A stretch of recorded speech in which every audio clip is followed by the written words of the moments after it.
Once, in the heart of Central Asia, there was a land carved by rivers and ruled by kings.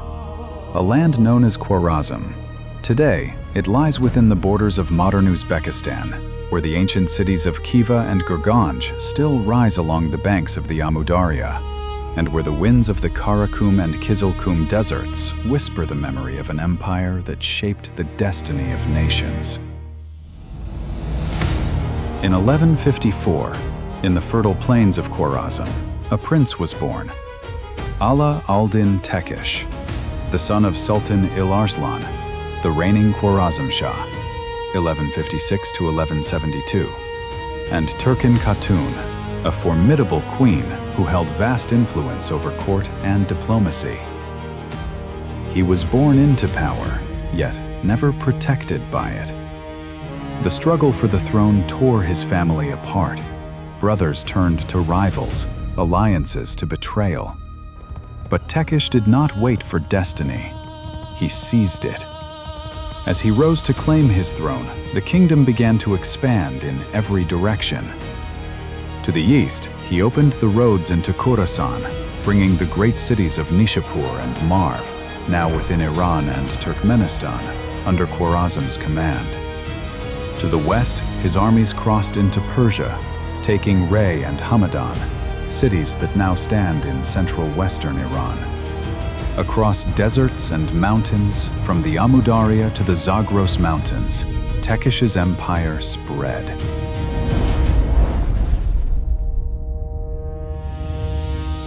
Its caravans, fortresses, and trade posts connected under a single seal, the Seal of Khwarazm.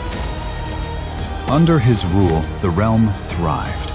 Customs were unified, roads secured, and justice enforced with iron precision.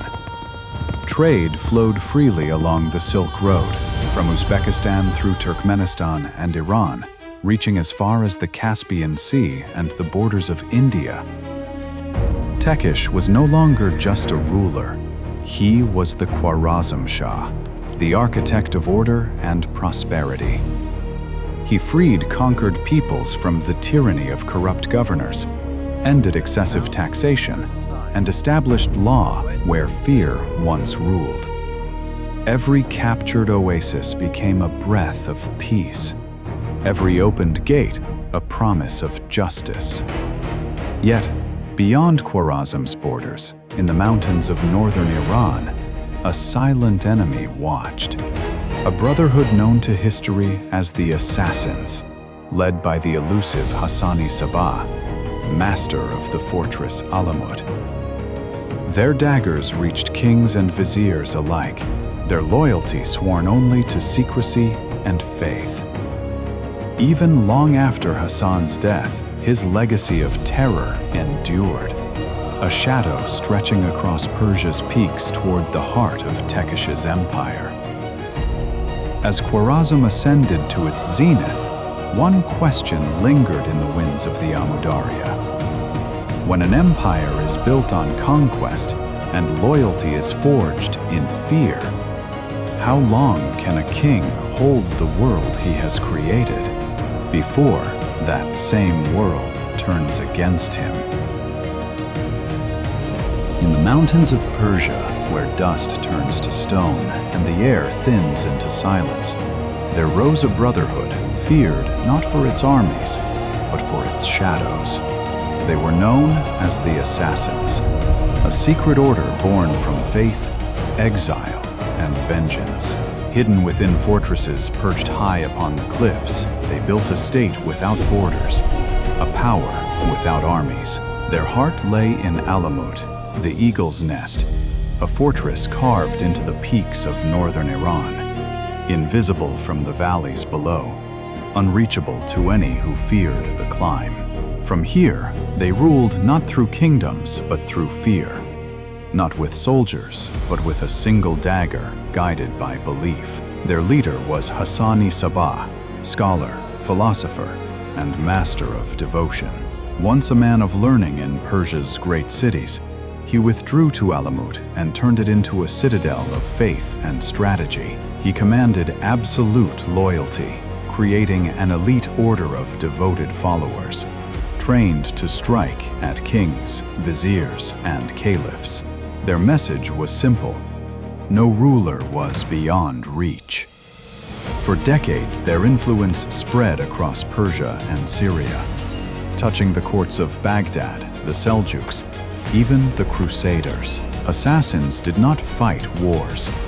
They erased them before they began. Diplomacy to them was a blade in the dark.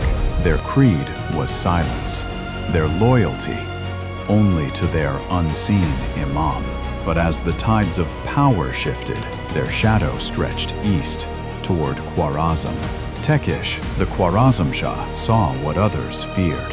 He understood that this was not a kingdom to negotiate with, but a danger to uproot. For the first time, the empire of Khwarazm would face the fortress of Alamut and the mountain bastion that shielded it, Khohira. The storm was rising, and in its center stood two forces that would define the future of the East, one armed with secrecy, the other with power: the assassins and the King of Khwarazm. Spring of 1199. The armies of Khwarazm rode south, not for conquest, but for elimination. Tekish had made his choice. Before Alamut could fall, its shield had to be broken. The fortress of Khohira, the first wall of assassin power. Khohira was no ordinary stronghold. It was carved into the mountain, guarded by cliffs, supplied by tunnels, and defended by warriors who did not fear death, because death was a doctrine. For 4 long months, the siege tightened. No messenger bird left the fortress without being shot down by Khwarazm archers. No food caravan entered. No voice came from the stones, only silence and endurance. Inside, the defenders starved. Outside, Tekish waited, not for victory, but for surrender. And when the gates finally opened, it was not fire or blood that greeted them, but exhaustion. Khohira fell, not by storm, but by patience. And now, nothing stood between Tekish and Alamut. But history never moves in a straight line. Just as the Khwarazm army prepared for the final strike, the world shifted. The conquest of Khohira had broken the first wall of resistance. The fortress fell not through fire nor by sword, but through starvation and time. Now nothing stood between Tekish and the heart of the assassin state. Alamut, the eagle's nest. Tekish did not rush in with catapults or burning pitch. He did what few conquerors in history have done. He offered mercy before the blade. "Tell the imams and commanders of Alamut," Tekish declared, "that Khwarazm offers them a final chance."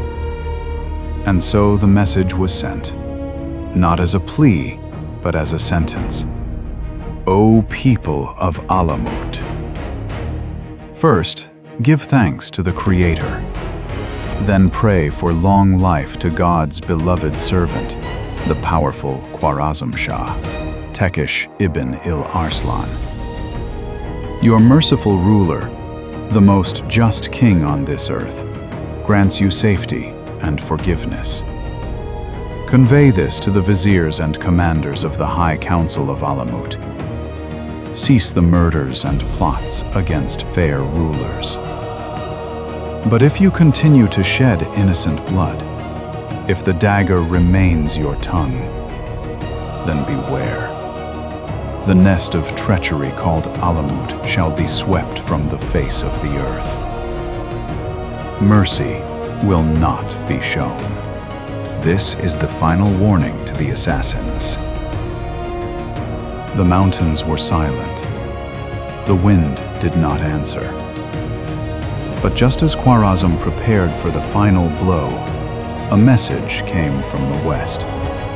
Baghdad. The caliph, threatened by Tekish's growing power, demanded the attention of Khwarazm.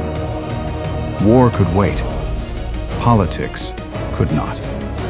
And so, not by steel, but by strategy, the siege of Alamut was delayed, not ended, not forgotten, only postponed. Not all legacies are forged by the sword. Some are built through roads, schools, books, and the peace of a protected people. Under Tekish, Khwarazm was not only a power of armies, it became a center of civilization.